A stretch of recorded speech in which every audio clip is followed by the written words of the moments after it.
Saya yakin kita semua familiar dengan game ini. Game 8-bit era 80-an yang sangat ikonik. Bahkan ketika mendengar musiknya saja, kita langsung bisa tahu. Yap, Mario Bros. Game platformer legendaris ini merupakan wajah dari Nintendo yang merepresentasi salah satu perusahaan game terbesar di dunia tersebut. Well, kami akan mengupas sedikit mengenai strategi perusahaan gaming Nintendo bertahan di tengah persaingan konsol game yang semakin ketat. Beberapa produsen konsol game telah merasakan sendiri ketatnya persaingan dalam dunia konsol game, hingga akhirnya mengibarkan bendera putih di tengah persaingan. Sebut saja Atari dan Sega. Walaupun Sega masih memproduksi game, tapi konsol game mereka sudah tidak laku di pasaran.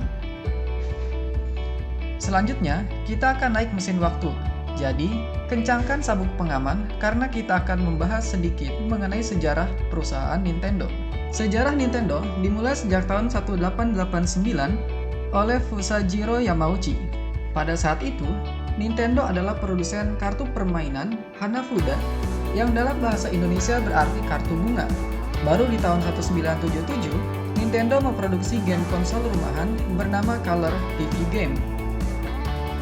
Nintendo sendiri baru melejit setelah Nintendo merilis game konsol berbasis cartridge kedua mereka yang diberi nama Nintendo Entertainment System atau biasa disebut NES pada tahun 1985. Dan ini juga merupakan konsol pertama Nintendo yang dirilis di luar pasar Jepang dan game ikonik yang telah disebutkan di awal, Super Mario Bros. Strategi utama. Strategi diversifikasi merupakan strategi penambahan produk baru yang masih ada kaitannya dalam hal kesamaan teknologi, fasilitas bersama, atau jaringan pemasaran yang sama dengan produk yang ada saat ini. Strategi ini diadopsi oleh Nintendo dengan merilis handheld gaming device yang bernama Game & Watch pada tahun 1980. Fitur yang menjadi daya tarik utama sudah pasti adalah portabilitasnya. Dengan desain ringkas dan ukuran yang tergolong kecil, memberikan keuntungan mudah dibawa kemanapun. Handheld gaming device ini kemudian berkembang dan pada tahun 1989 merilis Game Boy yang semakin menancapkan taring Nintendo tidak hanya dalam konsol gaming rumahan, tetapi juga handheld gaming device yang handy dan mudah dibawa kemanapun. Brand image Nintendo lewat game-game eksklusif Nintendo juga menjadi senjata Nintendo untuk tetap dapat bersaing dalam industri gaming. Sebagai contoh, Super Mario Bros., Legend of Zelda, dan Animal Crossing merupakan judul-judul game eksklusif Nintendo yang dikembangkan oleh Nintendo sendiri.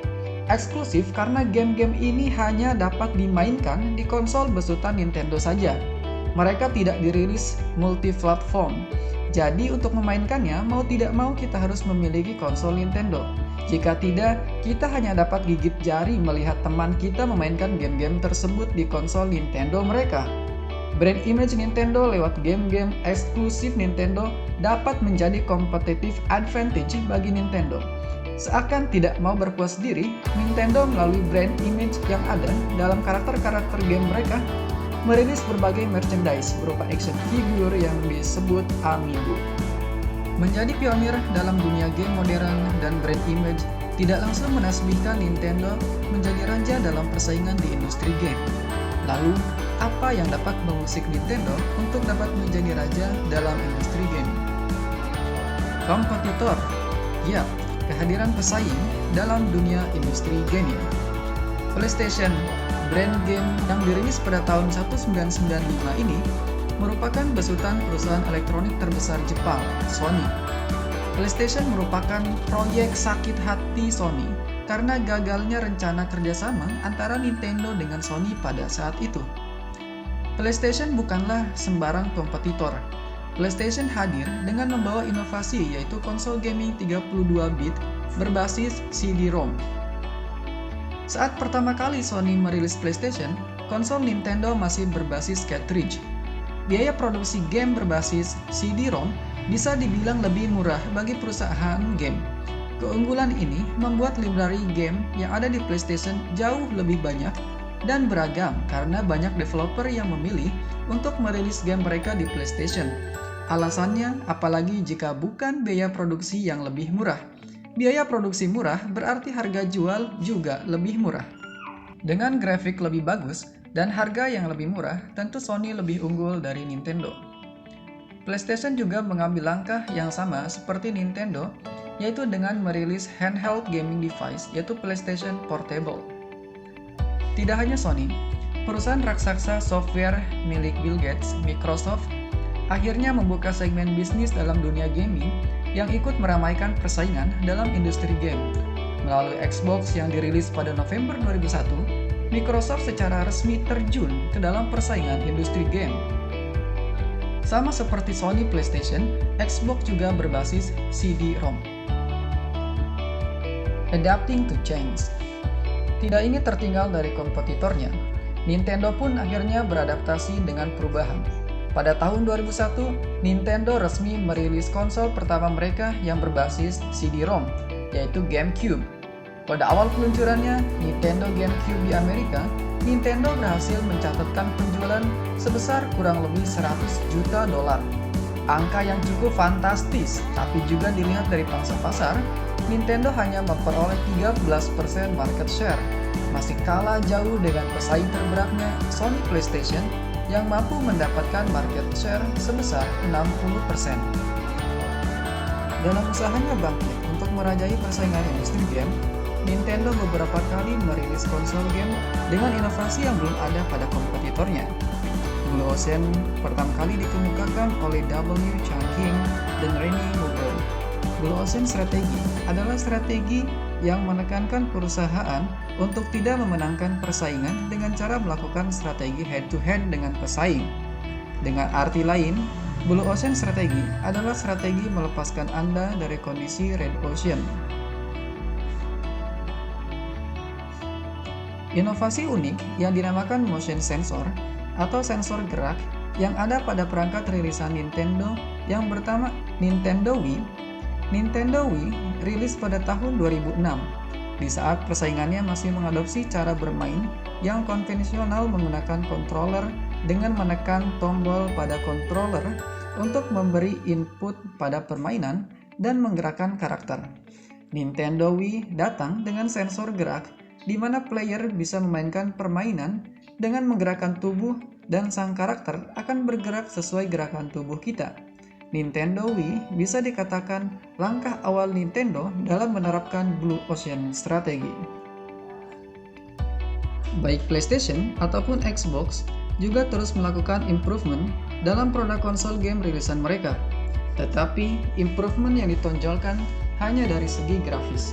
Bisa dikatakan dari segi grafis Nintendo tertinggal, tapi Nintendo menekankan satu hal penting dalam produk mereka yang membedakan produk Nintendo dari kompetitornya, yaitu kesenangan dalam bermain game. Gaming is fun. Hal inilah yang seolah-olah hendak ditonjolkan dari produk baru Nintendo. Memilih untuk lepas dari persaingan grafis dan cara bermain yang konvensional, Nintendo akhirnya fokus dalam inovasi dalam kesenangan bermain game dalam produk mereka. Nintendo Wii dengan sensor geraknya menjadi konsol game pertama dengan sensor gerak yang menandai implementasi Blue Ocean Strategy Nintendo. Image sebagai konsol gaming keluarga yang menyenangkan melekat pada Nintendo Wii. Meninggalkan cara bermain yang konvensional, Nintendo Wii menarik pangsa pasar, tidak hanya anak-anak, tetapi juga orang dewasa bahkan orang tua sekalipun. Nintendo Switch. Bukan Nintendo namanya jika tidak berinovasi. Tetap dengan inovasi dalam memberikan gaming experience yang berbeda dari pesaingnya. Nintendo akhirnya pada tahun 2017 merilis perangkat game hybrid pertama mereka yang diberi nama Nintendo Switch. Apa yang membedakan Nintendo Switch dengan perangkat milik kompetitornya? Mengapa Nintendo Switch disebut sebagai konsol hybrid? Nintendo Switch adalah perangkat game hybrid pertama di dunia karena Nintendo Switch dapat dimainkan sebagai perangkat game rumahan yang dimainkan secara konvensional ataupun dapat dimainkan sebagai perangkat handheld atau genggam. Nintendo Switch nyaman dimainkan di mana saja, di rumah, di kantor, saat sedang rehat, ataupun di kamar, ketika hendak tidur sekalipun. Dan jika Anda menginginkan bermain di layar yang lebih besar dan jernih, Nintendo Switch dapat berubah menjadi perangkat game rumahan, dilengkapi dengan dock yang dapat menyambungkan perangkat Nintendo Switch dengan layar televisi. Dengan controller yang dapat di-attach dan di-attach, membuat Nintendo Switch fleksibel untuk dimainkan baik dalam mode handheld ataupun konsol rumahan. Nintendo Switch memang tidak memberikan grafis game yang mumpuni seperti pesaingnya, tetapi memberikan fleksibilitas dan pengalaman baru dalam bermain game. Ditambah dengan beberapa fitur unggulan seperti motion sensor, praktis Nintendo Switch menyandang gelar sebagai produk yang paling inovatif. Keunikan lain yang ada pada perangkat Nintendo Switch adalah Nintendo Switch kembali mengadopsi basis cartridge dalam game mereka. Baik PlayStation dan Xbox sampai saat ini masih mengadopsi game berbasis disk dengan improvement yang sebelumnya menggunakan CD-ROM. Sekarang menggunakan Blu-ray disc untuk meningkatkan performa grafis. Tetapi lagi-lagi keluar dari pakem dan berinovasi untuk kembali mengadopsi sistem cartridge. Tentu saja dengan major improvement seperti kapasitas game dalam cartridge Nintendo yang mampu menampung game dengan kapasitas ukuran hingga 32 GB. Memang konsekuensinya harga game Nintendo menjadi lebih mahal, tetapi karena pengalaman bermain game yang tidak dapat diperoleh dari kompetitornya, konsumen Nintendo rela merogoh kocek lebih dalam untuk dapat memainkan game-game ikonik dan eksklusif seperti Legend of Zelda, Super Mario Bros., Animal Crossing, dan lainnya. Strategi yang ternyata berhasil diterapkan oleh Nintendo, Blue Ocean Strategy. Fleksibilitas dan portabilitas yang membuat produknya tidak relevan jika dibandingkan dengan produk persaingnya. Dan inilah contoh keberhasilan penerapan Blue Ocean Strategy